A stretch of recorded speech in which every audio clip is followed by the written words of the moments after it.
Hola, bienvenidos a este nuevo episodio del podcast Algoritmos. El día de hoy vamos a hablar sobre la biónica. La biónica es esta ciencia que se encarga de tomar ciertas cosas de la naturaleza, ciertos elementos naturales y duplicarlos por medio de la tecnología, hacerlos de forma artificial y que tengan resultados similares. Nunca es posible copiarlos totalmente igual. Cuando estaba escuchando de nuevo el podcast anterior me di cuenta que les comenté que había estudiado en la universidad, pero no les comenté qué. Yo soy ingeniero en biónica del Politécnico, que es una de las universidades más grandes de México. Y bueno, solamente quiero comentarles que terminé de grabar este episodio, al menos eso creí, y ya que terminé todo eso, escucho los audios y me di cuenta que el micrófono estaba tal vez apagado. Así que, bueno, ya he revisado, ya está aprendido. Empecemos este episodio de nuevo.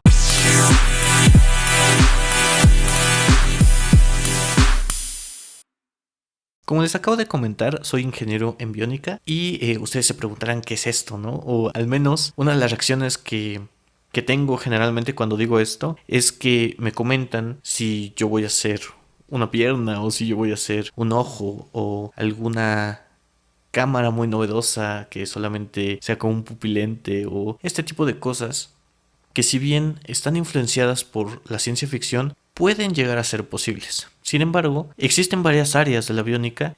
Primero les comento desde el principio. Mi escuela, UPITA, se especializa en carreras que son interdisciplinarias, es decir, que toman varios tipos de áreas del conocimiento y las juntan en una sola carrera. La biónica involucra varias cosas desde robótica, electrónica, biología, un poco de anatomía, un poco de muchas áreas para poder llegar a este tipo de productos, de proyectos. Ya que te quieres especializar, eso es como el tronco común, si lo quieres ver así, como una serie de conocimientos de varias áreas que te van a llevar a una especialidad. Existen tres especialidades en mi carrera. Una, que es la biomecánica, que es la que la mayoría de la gente conoce o a la que la mayoría de la gente tiene acceso, es principalmente prótesis, órtesis o ciertos aditamentos mecánicos que nos van a ayudar a mejorar la resistencia, a mejorar la velocidad, a mejorar la fuerza o incluso a sustituir partes del cuerpo que por algún accidente o por alguna enfermedad no las tenemos y podemos reemplazarlas por ciertos aditamentos mecánicos, por ciertas máquinas que nos van a ayudar a realizar ciertas tareas. Es un trabajo bastante pesado y creo yo que es una de las especialidades de mi escuela, crear ese tipo de prótesis, ese tipo de aparatos, pero no como lo hacen tal vez en las industrias, sino a un bajo coste para que sea accesible a una mayor población, a una población que lo necesita. Existen varios proyectos muy padres que han surgido de mi escuela, incluso algunos han salido en televisión, de mis compañeros y de algunos de mis maestros. Así que si quieren buscar más, busquen UPITA, busquen Ingeniería en Biónica en internet y podrán ver algunos de estos videos de lo que se ha hecho en la escuela. También la siguiente área es la de bioelectrónica. En esta área, que está muy relacionada a biomédicas, vamos a ver principalmente máquinas que nos van a ayudar a medir señales biológicas. Estas las vamos a encontrar principalmente en hospitales, que pueden ser máquinas de resonancia magnética, pueden ser máquinas como el electrocardiógrafo, pueden ser máquinas como este tipo de aparatos, ya sea de imagenología o que nos ayudan como marcapasos, como una bomba de insulina, etcétera. Que claro, tienen ciertos componentes electrónicos que suplen una función biológica o que pueden medir cierta función biológica. Entonces, todo este tipo de cosas es también parte de la biónica. La tercera de estas áreas es la biorrobótica, que es aquella que me interesa más y que es copiar ciertos procesos y hacerlos por medio de software en este caso. Al menos lo que más me gustó. Puede ser cualquier robot, puede ser también físico, pero principalmente se hace en software, o al menos son las aplicaciones más interesantes para mi gusto. Y dentro de estas aplicaciones podemos encontrar una de las más populares, son las redes neuronales artificiales, que copian tal cual cómo funcionan nuestras redes neuronales, nuestro cerebro, y por medio de ciertos modelos, ciertas estructuras, ciertas ecuaciones matemáticas, podemos generar estas neuronas de forma pues artificial por medio de un programa que van a tomar algunas entradas y van a producir una salida. Una de estas neuronas, o al menos de los modelos más populares, es la perceptron. Existen otros y con este pequeño modelo podemos irlo empaquetando por capas, podemos irlo ampliando, hacer redes muy grandes, tal vez de 100, tal vez de 1000, tal vez de millones de neuronas. De este modelo muy simple, pero que repetido muchas veces puede emular algunas otras funciones, como la clasificación, de poder distinguir entre qué es esto y qué es esto otro a partir de ciertos datos, y de crear conceptos que son abstracciones de cierta... Sí, que muestran, ya sea esto es un caballo, esto no lo es, esto es un libro, esto no lo es, que pueden ser por medio de imágenes, que pueden ser por medio de tablas de datos, etcétera, pero que al final están emulando un proceso natural, que es este tipo de pensamientos, de abstraer. Otro de los problemas que no solamente es de la biónica, sino de ciencias de la computación en general, es el problema de la optimización, incluso de la ingeniería en general, no solo de ciencias de la computación. En un problema de optimización, lo que siempre buscas es maximizar o minimizar algo. Puedes maximizar el precio de este producto, puedes minimizar el material que vas a usar, puedes minimizar el tiempo. Sí, puedes maximizar o minimizar muchas de las características. Si estás diseñando un medio de transporte, puedes maximizar la velocidad a la que va a ir, puedes maximizar la seguridad, etc. Entonces, para resolver este tipo de problemas existen varios algoritmos. Uno de los problemas más comunes es el problema del viajero, o del comerciante viajero, también se le conoce, que es que una persona quiere visitar varias ciudades, pero quiere visitarlas de la forma más efectiva posible, es decir, caminando la distancia o recorriendo, en general, puede ser cualquier medio de transporte, recorriendo la menor distancia. Y cuando son 2 o 3 ciudades es muy fácil calcularlo a mano. Puedes saber las distancias entre cada una, saber cuánto te vas a tardar y gracias a eso calcular qué te conviene más, a dónde ir primero. O puedes incluso tú mismo tener este problema cuando tienes que ir a varios lugares. Puedes ir a visitar a tu abuelita, puedes ir a visitar a un cliente, puedes ir a la tienda a hacer el súper.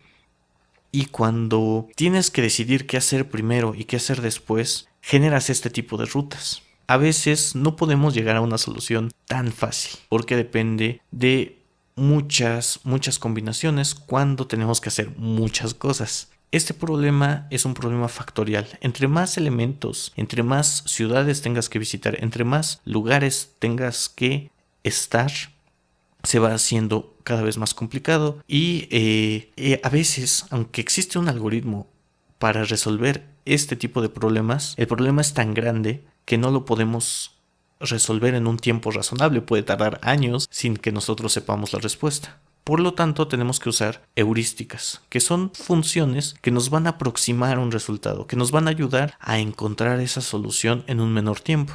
Y también existen modelos de la naturaleza que nos pueden ayudar a tener este tipo de resultados. De uno de ellos ya hablamos en un episodio anterior, el episodio de evolución, donde comentamos que podemos tener muchas respuestas, elegir las mejores, sacar a las peores y de ahí hacer combinaciones de las mejores para obtener mejores resultados por medio de iteraciones, de repeticiones, una y otra vez hasta encontrar la mejor respuesta. Otro de estos es optimización por enjambre de partículas o optimización por colonia de hormigas. Y estamos viendo que tanto las partículas como las hormigas son procesos naturales. En el caso de las hormigas, lo que vamos a registrar, o al menos lo que el modelo nos dice estudiando a las hormigas, es que ellas dejan un camino de feromonas y que gracias a ese camino las hormigas pueden reconocer cuál es la mejor ruta para llegar, por ejemplo, a la comida. No sé si ustedes hayan visto y si han tenido la oportunidad de observar a las hormigas que hacen un caminito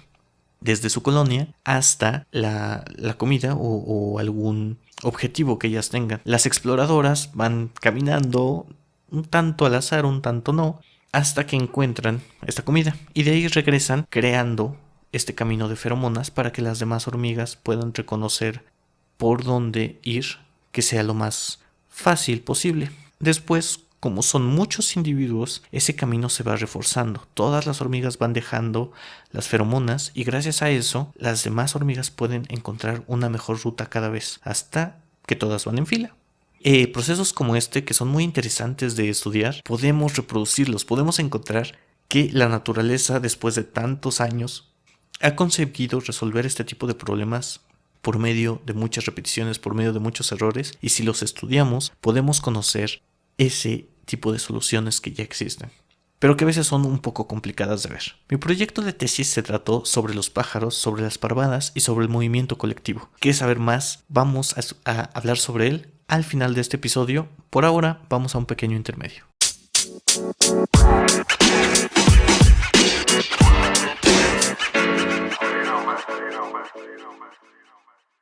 En el intermedio de este episodio quiero hablarles sobre dos herramientas para organización personal. Una de ellas es el Bullet Journal y el otro es Trello.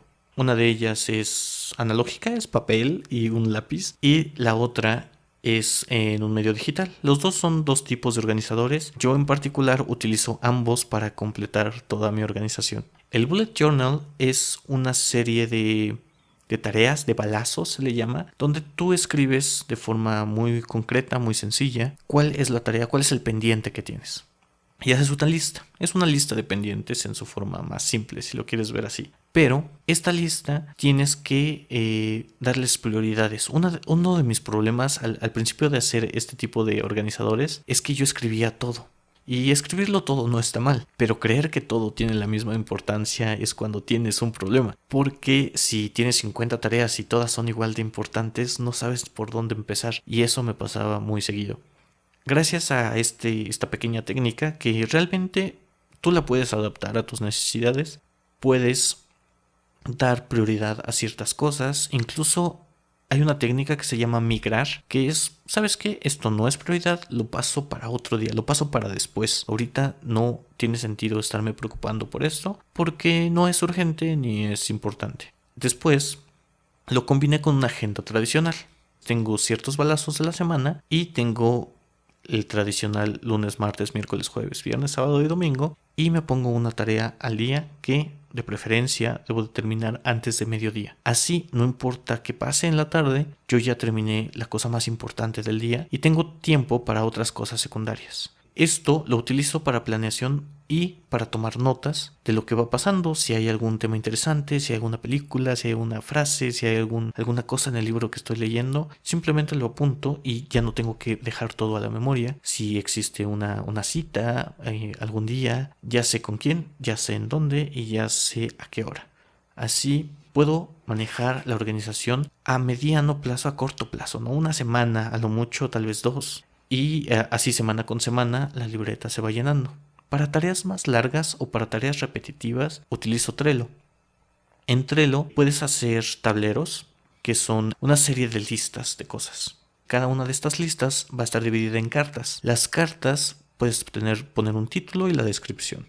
Lo utilizo para tareas a largo plazo porque generalmente me tengo que sentar a escribir y no me es tan sencillo hacerlo en una forma digital cuando son cosas que van surgiendo rápido. Por eso utilizo la libreta de esta forma, porque simplemente agarro una pluma, lo escribo y se acabó. No tengo que abrir la aplicación, ver si el internet funciona, saber si tengo pila o este tipo de cosas. No puedo depender de estos problemas que van a surgir. Simplemente una pluma y un lápiz siempre van a estar ahí. Una pluma, un lápiz, una libreta o lo que sea, y puedo tenerlo todo en un solo lugar. Trello lo utilizo más para cosas constantes, como puede ser este podcast. Ahí pongo las ideas que se me van ocurriendo para nuevos episodios. También pongo cosas que sean repetitivas, como ciertas evaluaciones, como ciertos reportes para la fundación.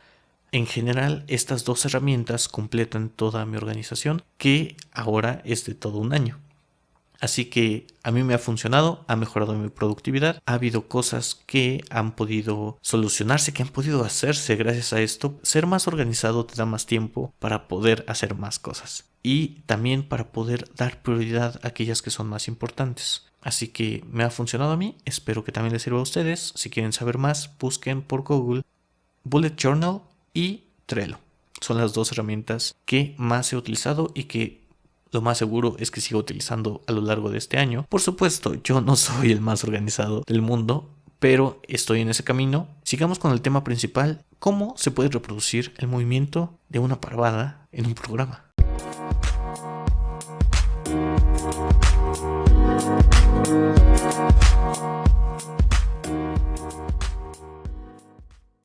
Como les comenté, mi proyecto de tesis fue reproducir el movimiento de una parvada y bueno, esta es una parte de ese proyecto de tesis, lo quisimos hacer con drones. Al final terminó siendo solo una simulación, pero que tenía estas propiedades, que se comportaba como un grupo. Aunque cada uno tomaba decisiones individuales, era posible crear movimientos colectivos.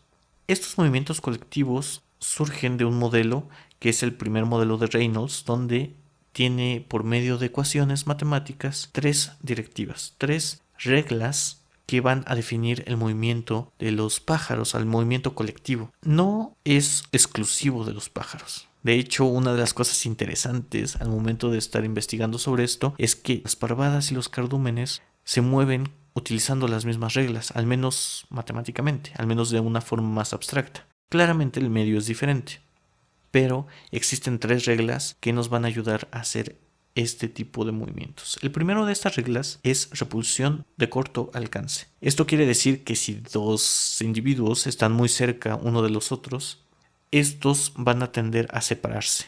Va a haber una distancia aceptable, porque si existe viento, en el caso de los pájaros o alguna corriente, puede que ésta haga que choquen. Y si chocan, pues se pueden lastimar y puede haber algunas otras consecuencias. Así que mantener una distancia entre cada uno de ellos es necesario. Esto se puede generar por medio de un vector de velocidad que va a estar en dirección contraria de ese individuo que tenemos cerca. Va a haber ciertos radios, va a haber ciertos rangos en los que esa repulsión se va a disminuir o se va simplemente a erradicar.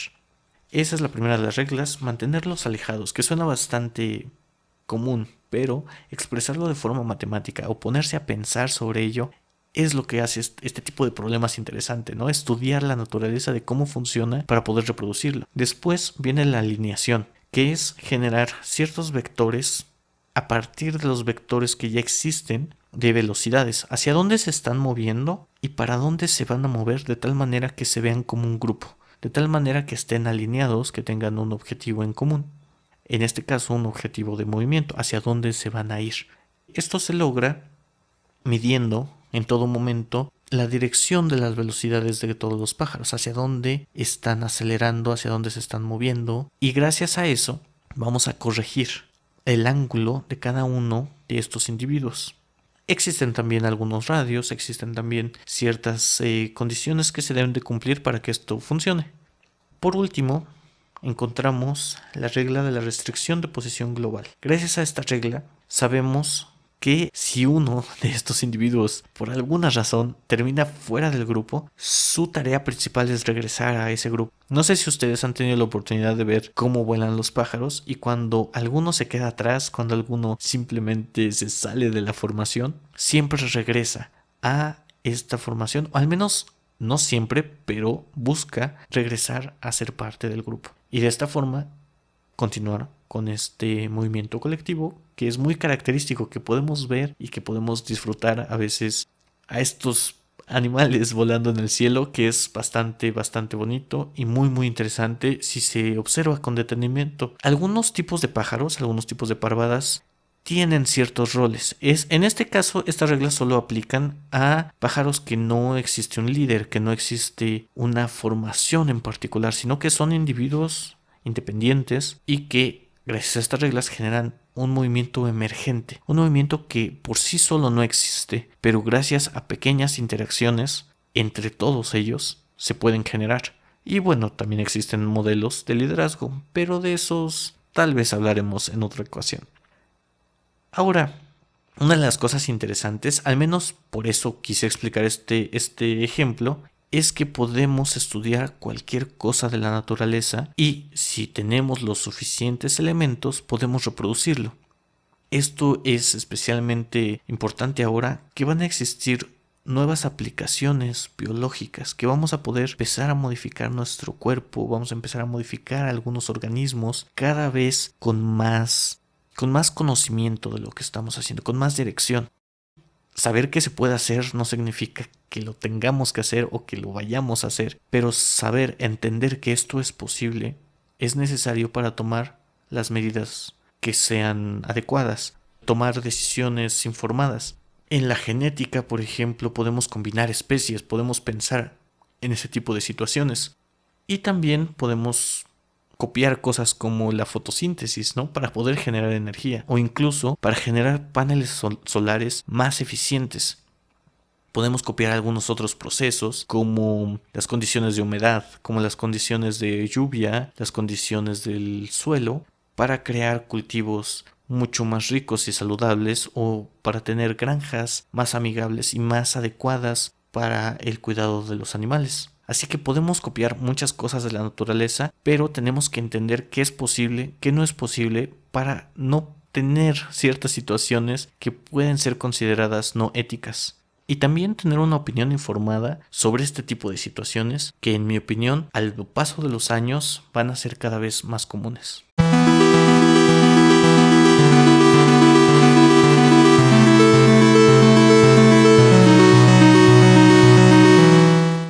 Si quieren saber más sobre estos temas, les recomiendo buscar Upiita con doble I latina. Ahí van a encontrar algunos videos de las prótesis que se han hecho en la escuela, de algunos proyectos que han sido generados. Yo he visto que sé que son reales, que sé el trabajo que han pasado mis compañeros para lograr ese tipo de cosas. También, si pueden contactarme, pueden hablar conmigo en cualquiera de mis redes sociales, por medio de Twitter, Mariano-OG. Y también igual en Instagram me encuentran mariano-og o en mi página web www.marianoog.com. Ahí podremos ponernos en contacto, continuar esta conversación que es bastante interesante y que puede derivar en muchos proyectos muy beneficiosos, muy padres, muy novedosos, y que simplemente el hecho de estudiarlo es bastante interesante.